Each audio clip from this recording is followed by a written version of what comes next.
vocês abrem, os que tiverem o livro Bíblia para abrir, porque tem gente que só tem o programa digital, seja qual seja a Bíblia onde você leia, se em papel ou em digitalidade, no livro de Jó, que eu quero que você abra no capítulo 16.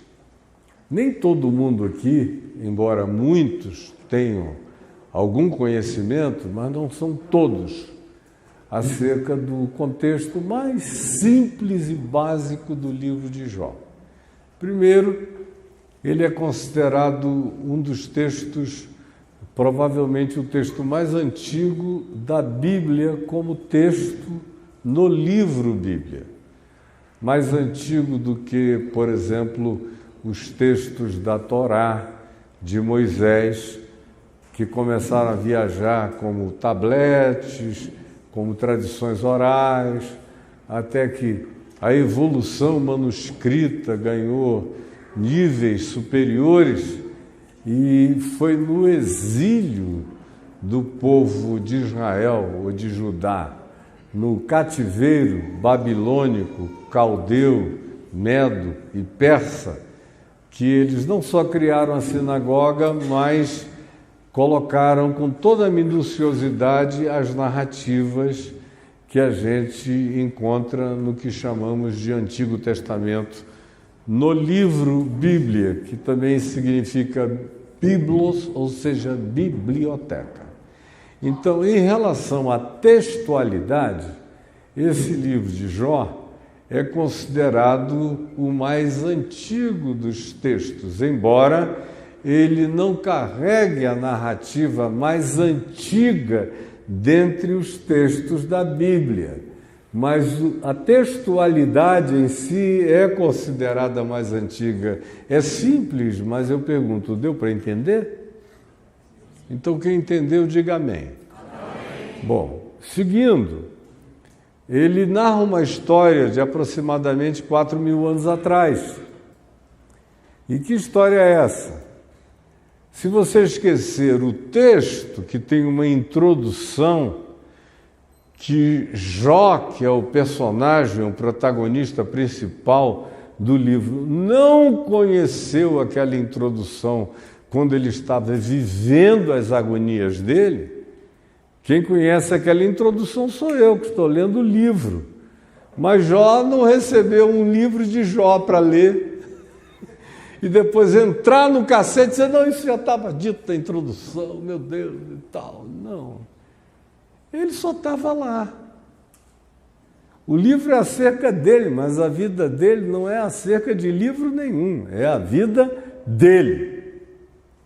E na vida dele, que era um cara completamente preocupado em fazer as coisas com equanimidade, justiça, verdade, lealdade, fidelidade, compaixão, interesses variados por todas as coisas que pudessem ser chamadas de boas para a vida humana, na experiência humana, na família, nos negócios, nas amizades, nos vínculos diversos e variados que sempre caracterizaram o bem-estar da saúde humana. Ele se esforçava para ser o melhor amigo, o melhor marido, o melhor pai, o melhor filho, o melhor patrão, o melhor empreendedor, o melhor empresário, o melhor e mais eficiente distribuidor de meios e rendas, recursos, e fossem quais fossem as commodities, no nível que premiasse a todo mundo que tinha se esforçado no trabalho produtivo, nos vários empreendimentos que ele iniciara, controlavam e que a ele pertenciam. Isto é o básico da existência dele durante muito tempo, e ninguém chega nesse nível sem que muito tempo passe. Nada disso acontece da noite para o dia.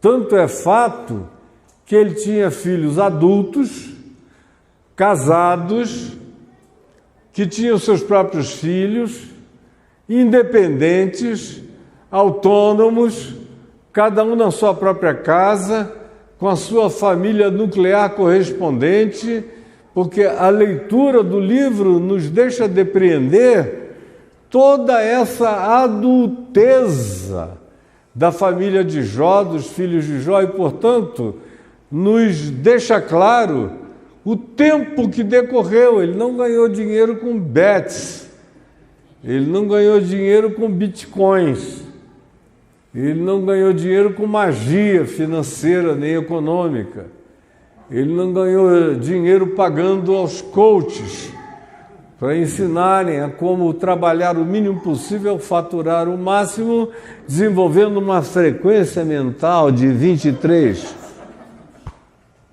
para convencer até quem não tem nada contigo a tirar a mão no bolso e te dar uma grana.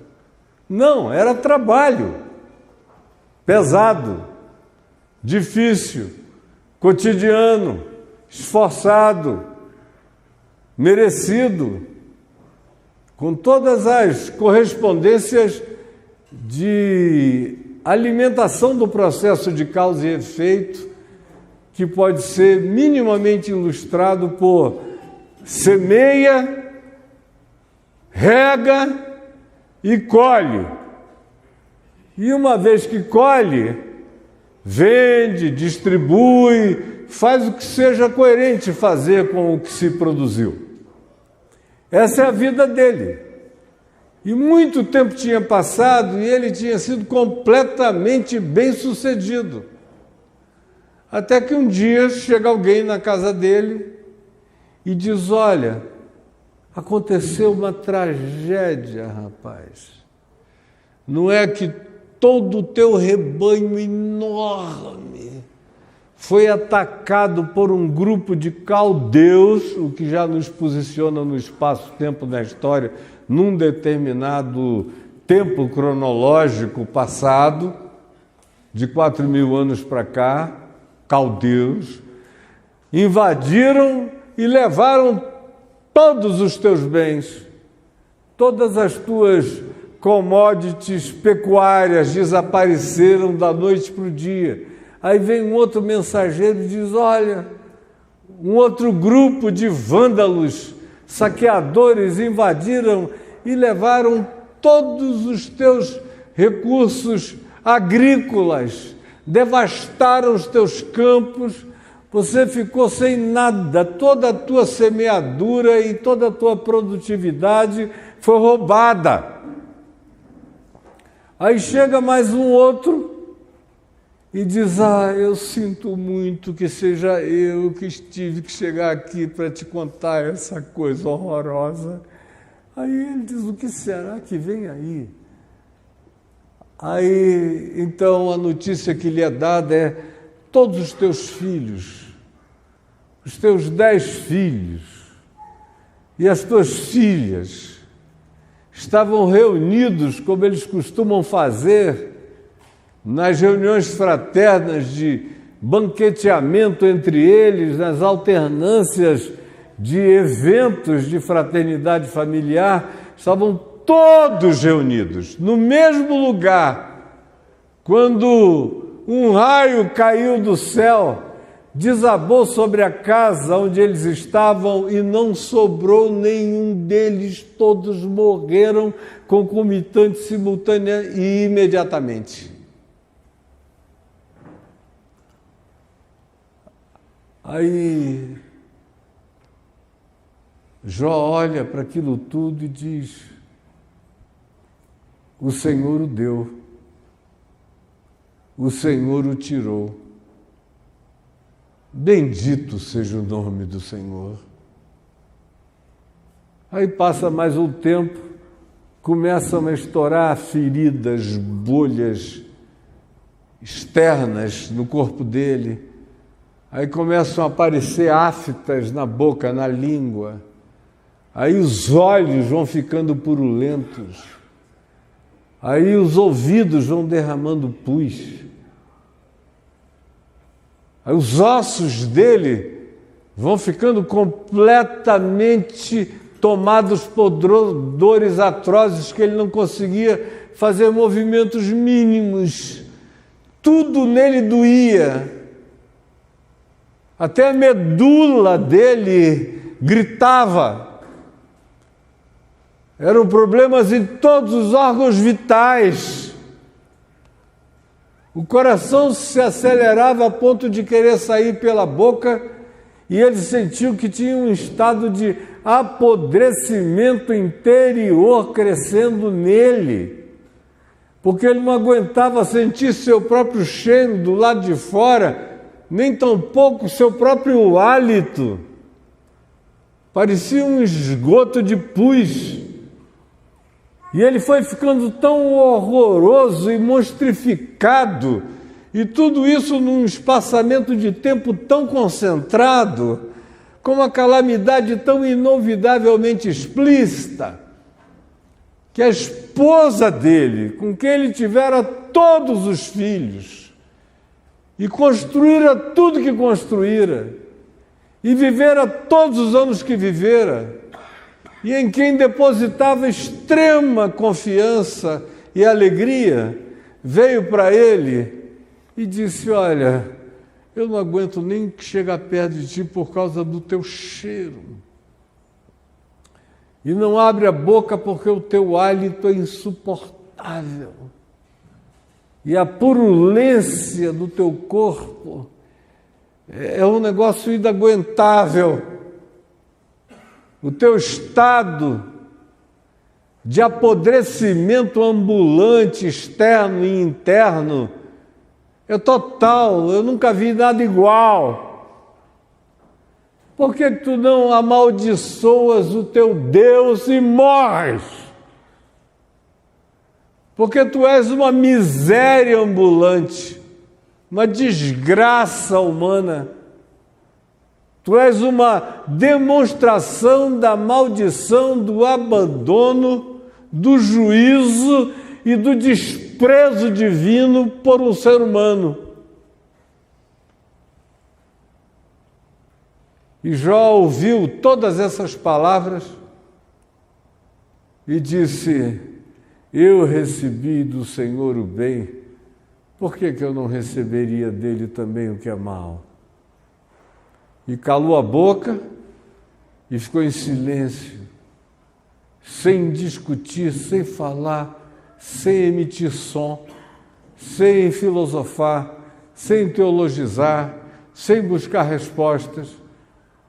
Em quietude, com a sonoplastia de um gemido múltiplo, porque não havia nada nele que não doesse, que não fosse a angústia de estar existindo como um defunto vivo, podre, putrefato e vivo.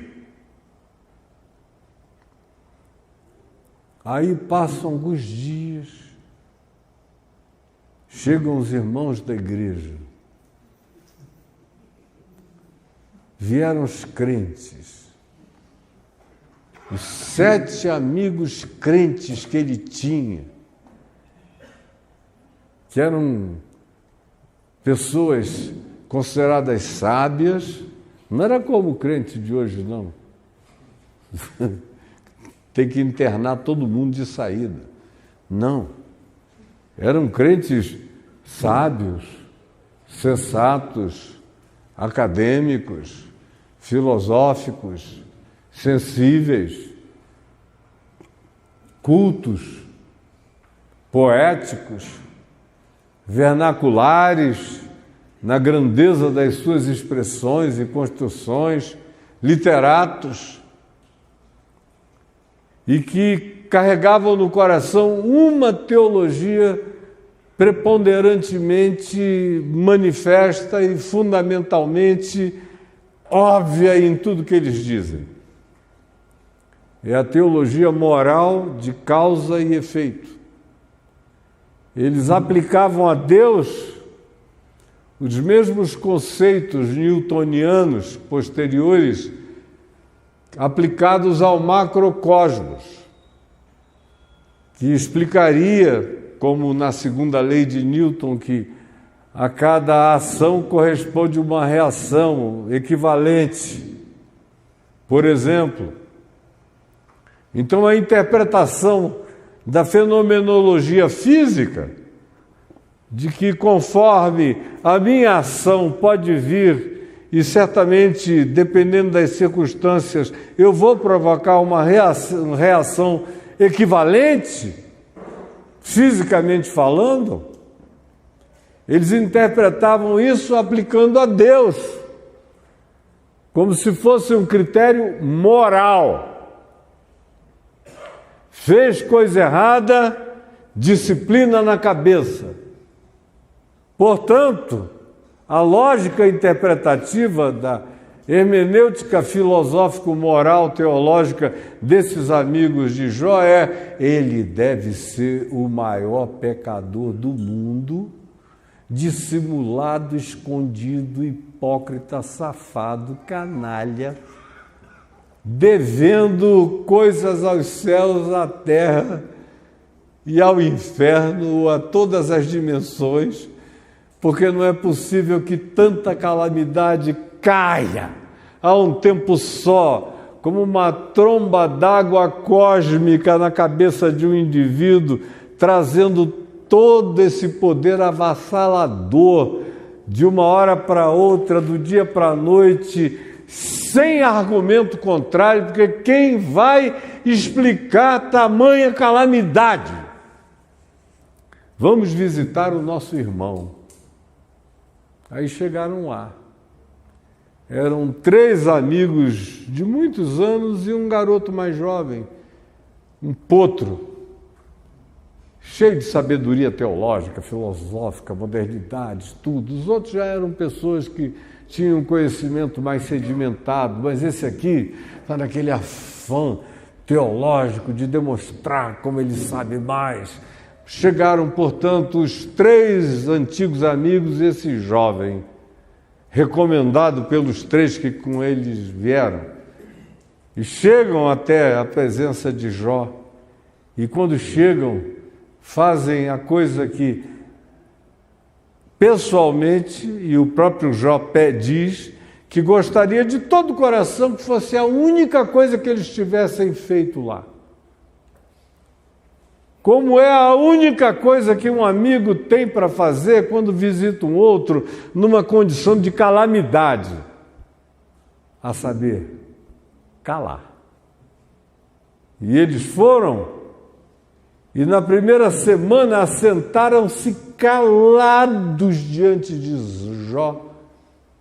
Tomaram para si a mesma identificação solidária e dolorida com Jó, como na antiguidade se fazia sentado em pano de saco e coberto de cinza, para simbolizar o seu estado de catastrofismo indizível, incomunicável. Tamanha era a sua agonia no seu silêncio. E eles vieram e fizeram a mesma coisa. E podiam ter ficado aí. Mas depois de uma semana eles começaram a teologizar. Chegou na hora de explicarmos a Jó, ou buscarmos uma confissão dele que explique toda essa situação calamitosa.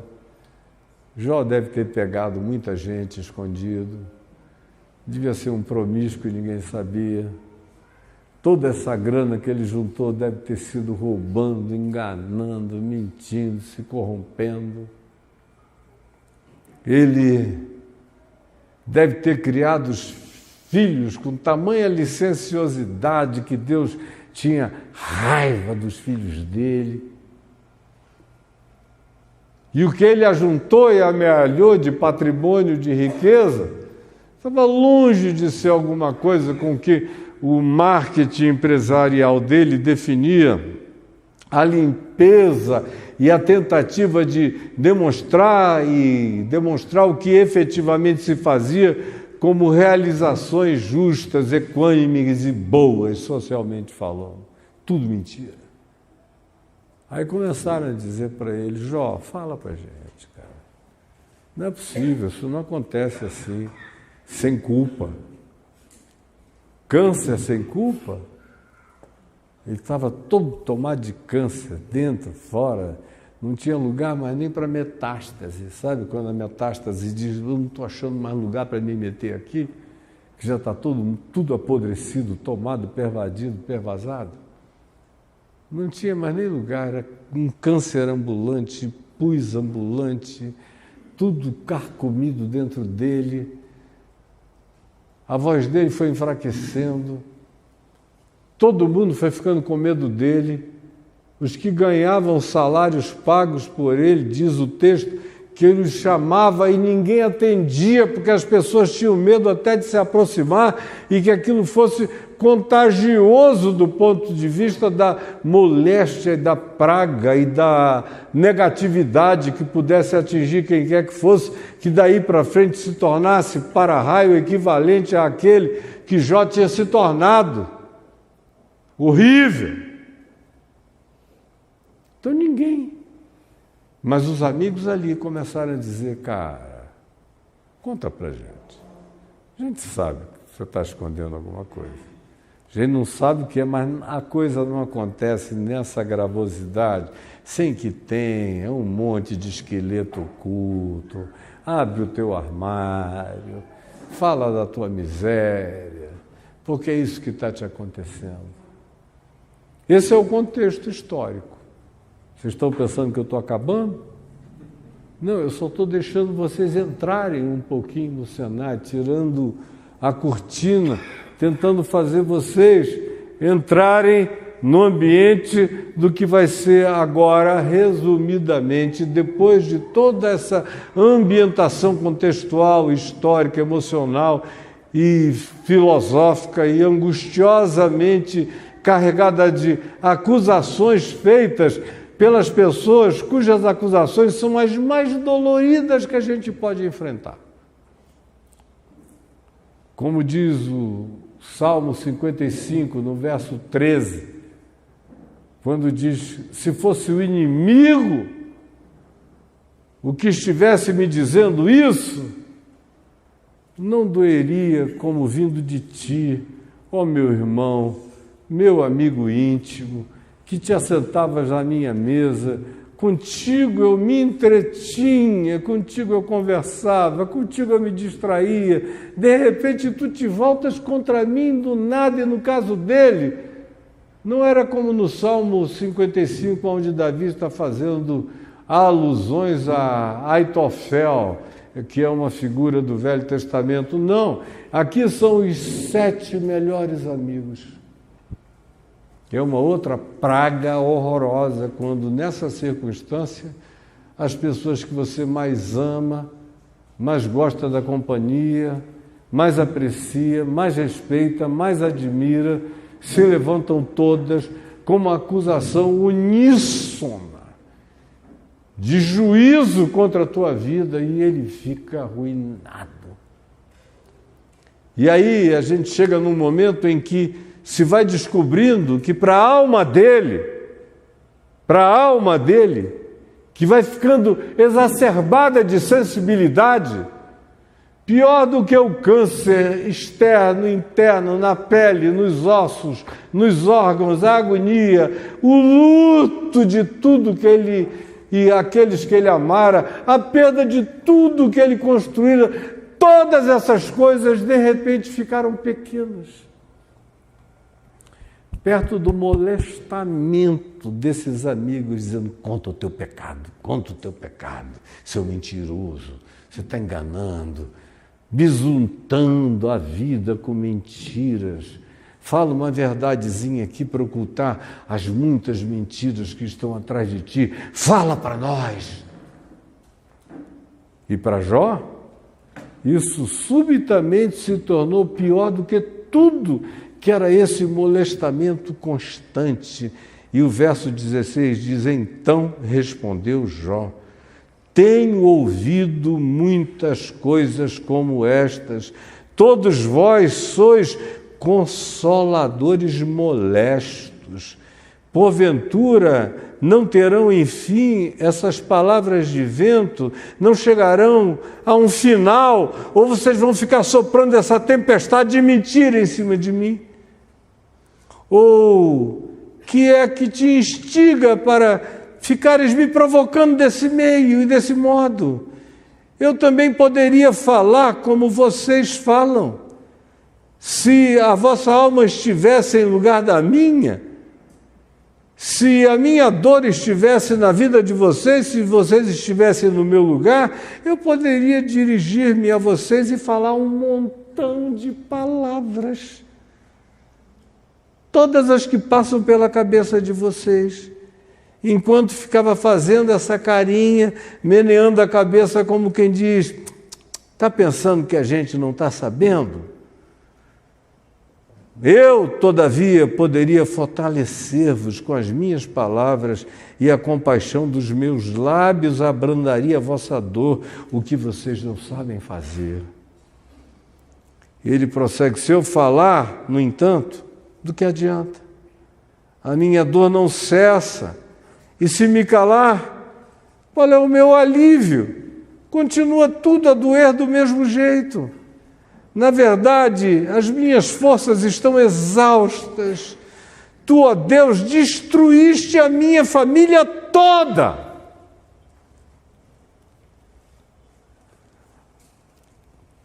Aí é a primeira vez que ele começa a transferir para Deus a calamidade, o molestamento, o instigamento, a provocação dos amigos. Tem um pecado, tem um pecado, tem um pecado. Ele vai criando revolta para todos os lados, e aí foca pela primeira vez na direção de Deus e diz, ó Deus, tu destruíste a minha família inteira. Testemunha disto é que já me tornaste encarquilhado, a minha magreza já se levanta contra mim e me acusa cara a cara, eu virei um esqueleto ambulante. Na sua ira, Deus me despedaçou e tem animosidade contra mim. E como meu adversário, aguça os meus olhos para que eu mesmo não deixe de enxergar a minha própria dor. Homens abrem contra mim a boca e contra mim todos se ajuntam e com seu desprezo me esbofeteiam. Deus me entrega a esses ímpios diversos e a opinião de toda a conceituação perversa. Deus assim o fez e nas mãos dos perversos me fez cair. E agora, em volta de amigos perversos, me obriga a estar. Em paz eu vivia, porém ele me pegou pelo pescoço e me despedaçou, me agarrou como se fosse uma galinha.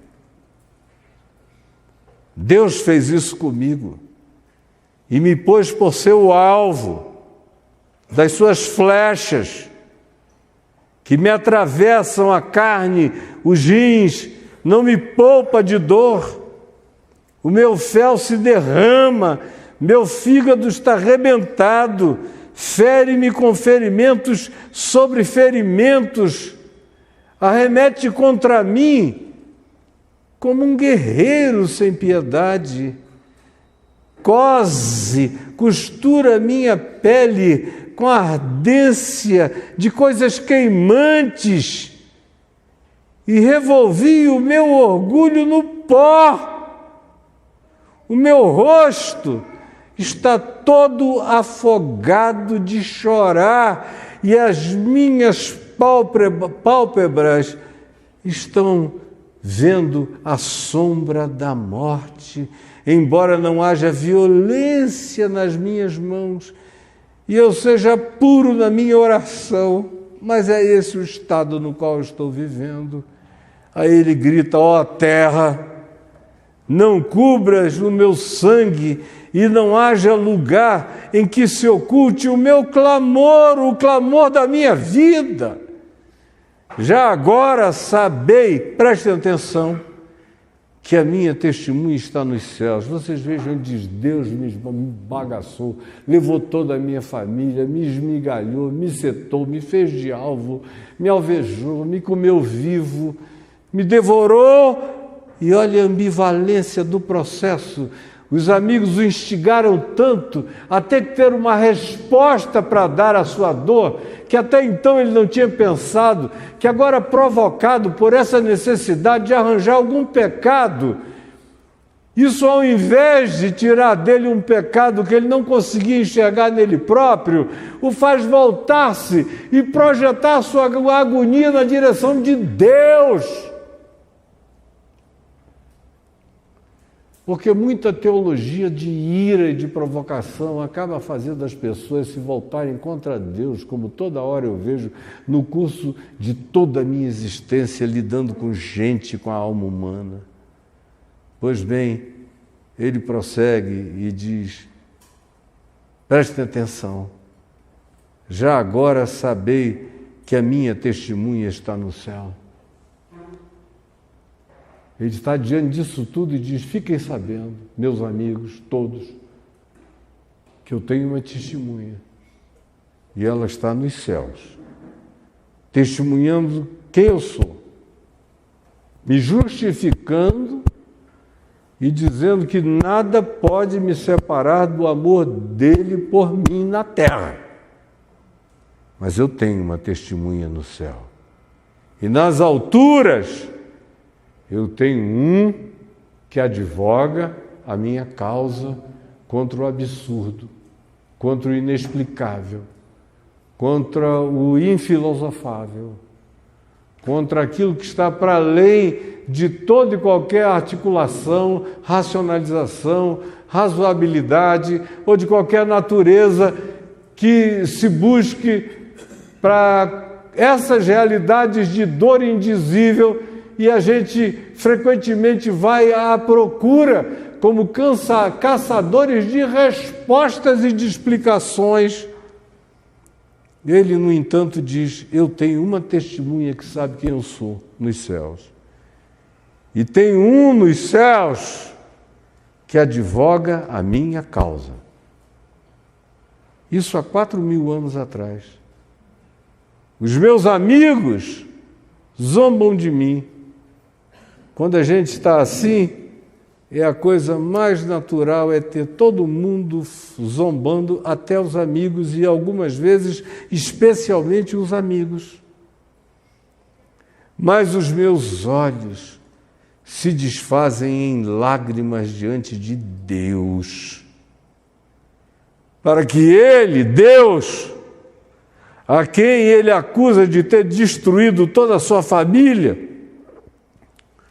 de o ter deixado encarquilhado, de o ter pegado pelo pescoço e engasgado, esse mesmo Deus, em relação a qual, na sua agonia, ele diz: me tem deixado afogar nas minhas próprias lágrimas, ambivalentemente, enquanto na sua agonia, que até então ele tinha segurado e não tinha sido nem tampouco uma tentação para ele ventar, expressar, ventilar isso tudo, que fora provocado pelo desejo dos amigos de arrancarem dele com fórceps alguma explicação para essa demoníaca e maligna teologia de causa e efeito, que diz que se alguém está sofrendo muito é porque tem algum pecado oculto na vida. Quem pecou? Esses são seus pais, para que nascesse cego. Por que que nasceu aleijado? Por que que, ao invés de ter nascido na Noruega, foi nascer em Gaza? Porque ao invés de falar dinamarquês,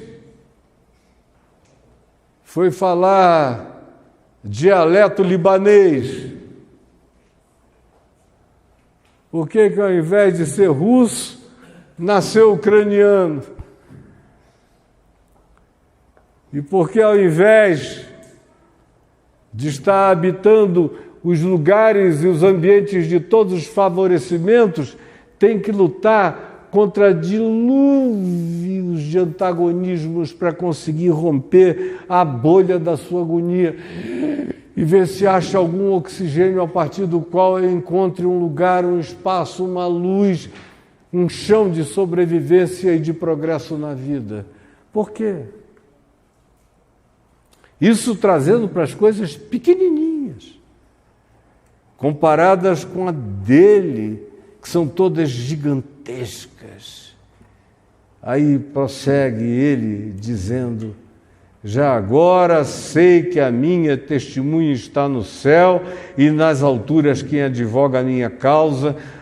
Os meus amigos zombam de mim, lágrimas, os meus olhos se desfazem em lágrimas diante de Deus, para que Ele mantenha o direito do homem contra o próprio Deus. É aqui que o negócio chega num ponto de encurralamento doido. Deus, tu me engasgaste, tu me pegaste, tu isso tudo, a religião está me provocando. Eles colocam questões, todas elas têm que ter desfechos morais. Se está sofrendo, tem que ter uma causa moral para explicar o sofrimento e a conclusão, de tal modo que a gente tem que arranjar respostas, porque se a gente não arranjar respostas, a gente fica com ódio de Deus, com raiva de Deus, a gente fica ateu, na melhor das hipóteses a gente vira agnóstico, porque é obrigatório que a gente ache uma resposta para os dramas da existência. Aí vem Jó, que sucumbe a essa pressão dos amigos, tem que ter uma resposta. De repente, a mente dele vai virando desse processo todo de fui engasgado, estou encarquilhado, fui achatado, estou afogando-me nas minhas próprias lágrimas, tudo é absurdo, a existência é um absurdo. Ele vem falando isso tudo e de repente eclode dentro dele algo inexplicável. Ele intui, ele não racionaliza, ele intui que a testemunha eterna que ele tinha em favor dele era justamente aquele que os amigos diziam que o estava punindo por pecados que ele não conseguia enxergar dele próprio para justificar a desproporção daquele ataque horroroso. Ele vai olhando para cima e dizendo, não, há algo além da acusação, do juízo, da teologia, da filosofia, das leis de causa e efeito, da moral apequenada, medíocre, que tenta dar explicações da mesma natureza, de causa e efeito para explicar a dor e o sofrimento humano. Não! Tem algo além dessa idiotice mesquinha. E ele diz, eu sei que eu tenho uma testemunha no céu. Aliás, eu sei que eu tenho um advogado nos céus. Aliás, eu constituo Deus meu advogado contra Deus. Se foi Deus que fez isso, então eu confio tanto no Deus de amor, de misericórdia, de verdade, de justiça, que enxerga meu ser, ante quem eu sou um flagrante, que me sabe por inteiro, em cuja presença eu sou validado e para quem eu tenho a declaração de que em relação a Ele sou inseparável do amor dEle por mim e que nada nem ninguém me separará desse amor, que eu constituo Deus, meu advogado contra qualquer que seja o Deus ou a acusação, ou o principado, ou a potestade, ou a soberania, ou a inexplicabilidade, ou o absurdo com liberdade de me açoitar sem explicação. Mas eu digo, Deus advoga a minha causa contra Deus, contra os homens, contra os entes e entidades espirituais, contra o que quer que seja. É em Ti que está a minha paz, o meu descanso. Eu sei que o dilema do absurdo só é explicado quando Deus é minha testemunha, é o meu advogado, e quando eu o constituo como defensor da minha vida e da minha causa contra tudo, contra todos, até contra qualquer que seja a concepção de Deus contra mim. O meu Deus vence qualquer acusação em nome de Deus contra a minha vida. Agora imagina, 4 anos atrás esse cara chegou aí. E a maioria de nós está vivo hoje aqui, não consegue dar um passo que seja nem 1 centímetro na direção disso. Por coisas absolutamente miseráveis. Aí eu estou gripando todo mês.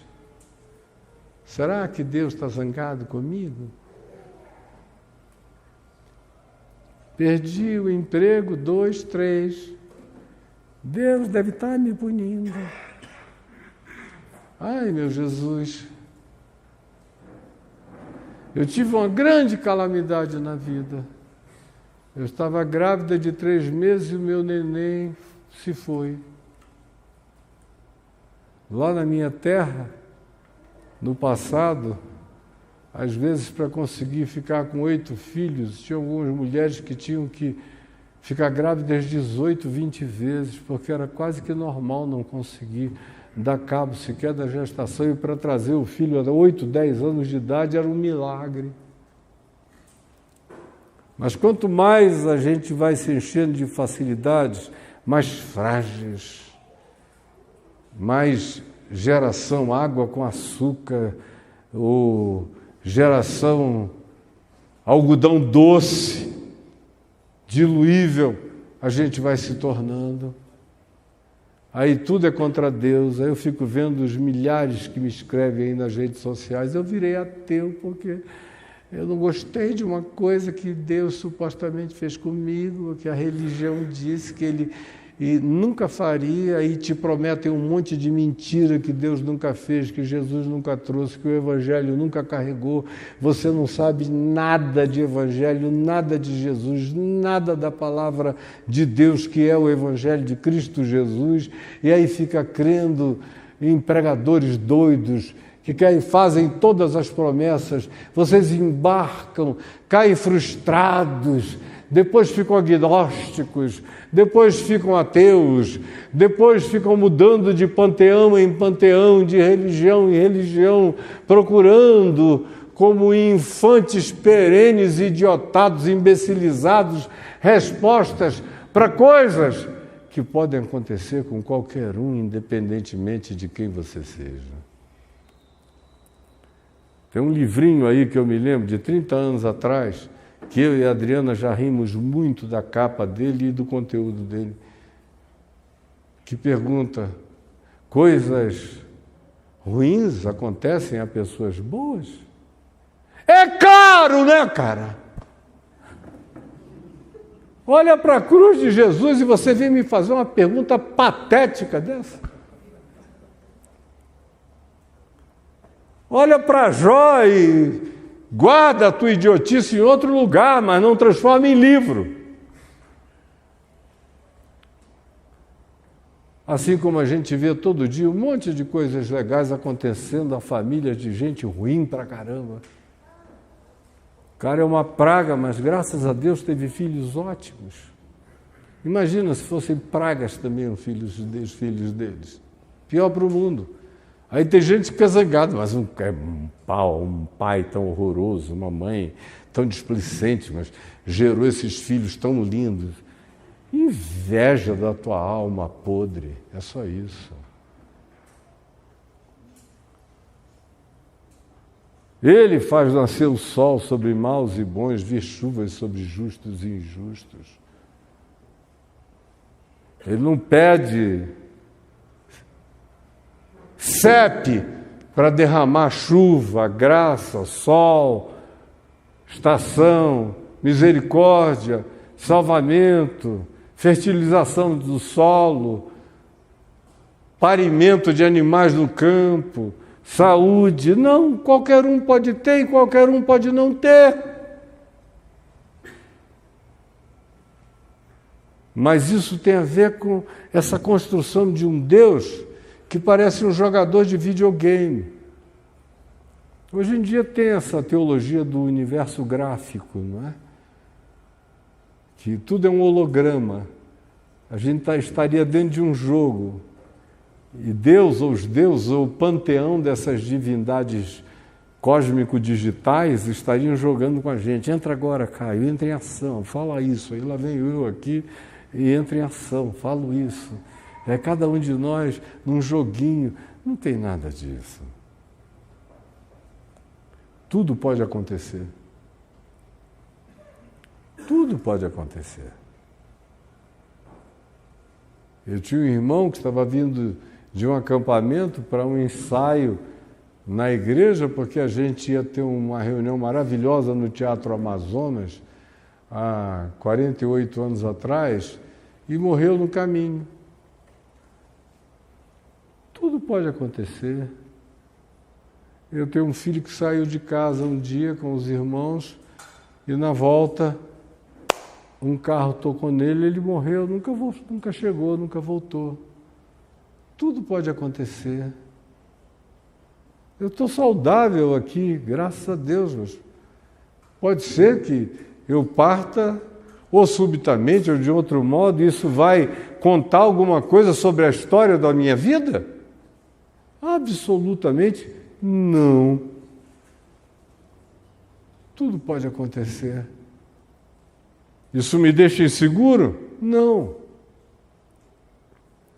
Isso me deixa estribado como gente madura, adulta, como um Jó lúcido, que já passou da fase de dizer aturdido e oprimido pelos amigos perversos que querem arrancar uma confissão que só satisfaz ao espírito de masturbação teológica deles. Um Jó que já passou dessa fase, sabe, e pode dizer: eu tenho uma testemunha que me vê, sabe quem eu sou. É diante desses olhos que eu vivo. Eu tenho quem advogue a minha causa. Filhinhos meus, não pequeis, mas se todavia alguém pecar, tendes advogado junto ao Pai, Jesus Cristo justo. Ele é a propiciação pelos nossos pecados, e não somente pelos nossos próprios, mas ainda pelos do mundo inteiro.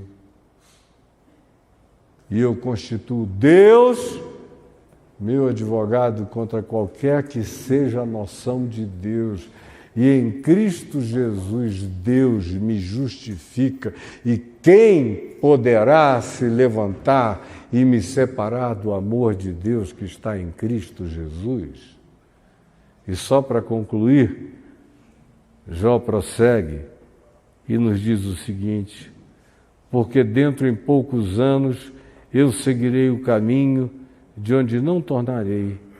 O meu espírito se vai consumindo e os meus dias se vão apagando. E só tenho perante mim a sepultura do ponto de vista imediato do horizonte terreno. Estou de fato cercado de zombadores que tentam interpretar a minha vida de maneira negativa todo dia. E os meus olhos são obrigados a lhes contemplar a provocação. Dá-me, pois, ó Deus, um penhor. Sê tu, ó Deus, a minha testemunha, o meu advogado, que eu constituo contra Deus ou qualquer noção de Deus ou invenção de Deus ou a teologia de Deus, e é o meu garantidor. Portanto, eu te peço, me dá um penhor que Ele já me deu, que é o Espírito Santo que habita no meu coração, como Paulo disse, escrevendo aos Efésios: Deus nos deu o penhor do Espírito Santo que habita em nós. É a garantia de que Ele vive em nós. É a vindicação e validação dEle acerca de nós. E Ele conclui dizendo: sê meu fiador para contigo mesmo, ó Deus.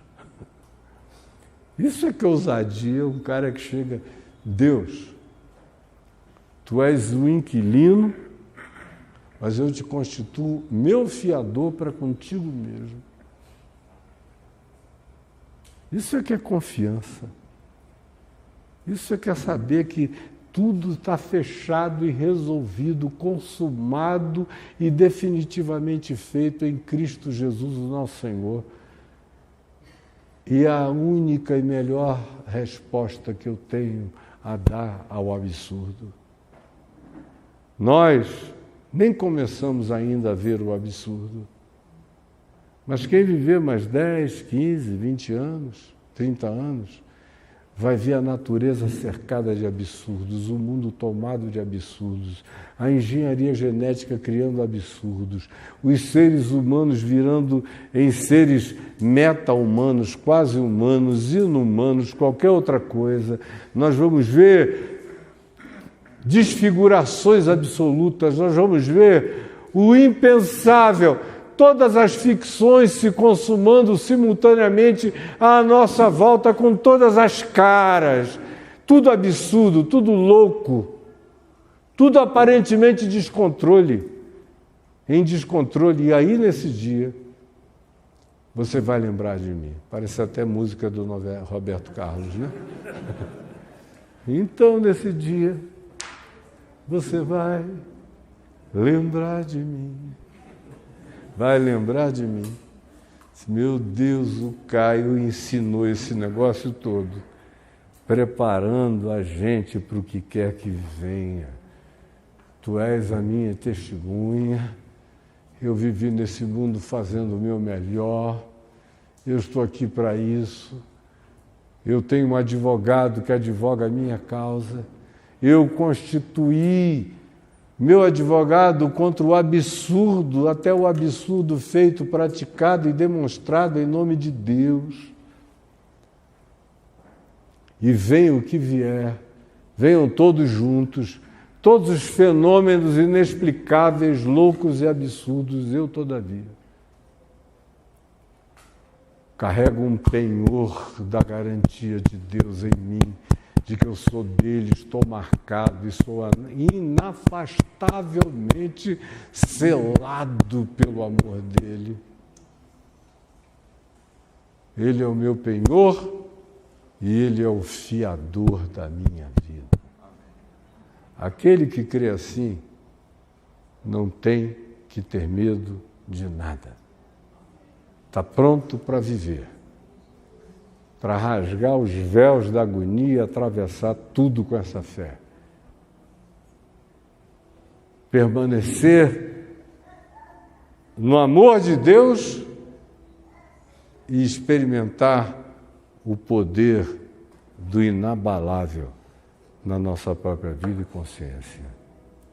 Vamos ficar em pé só um minutinho. Eu quero pedir alguns amigos para virem nos ajudar aqui, Chico e Martinho, se vocês quiserem ajudar a distribuir.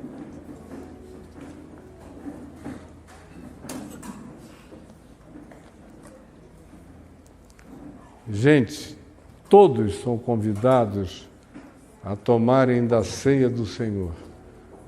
Assim como Deus é, assim também é essa ceia que simboliza esse caráter redentor do amor de Deus na cruz. Ou seja, sem acepção de pessoas. Se o amor de Deus não faz acepção de pessoas, porque qualquer grupo comunitário o fará. Se o fizer, está pecando. É para todos que queiram espontaneamente participar.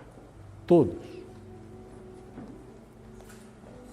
Ninguém se exclua por nenhuma razão, sabendo que você tem uma testemunha que testemunha em seu favor, um advogado que advoga a sua causa. E ele mesmo se levanta para ser seu advogado divino contra qualquer que seja o argumento de qualquer natureza pseudo-divina contra o teu ser, contra a tua alma. Você está justificada, justificado em nome de Jesus. Tenha paz e participe com alegria.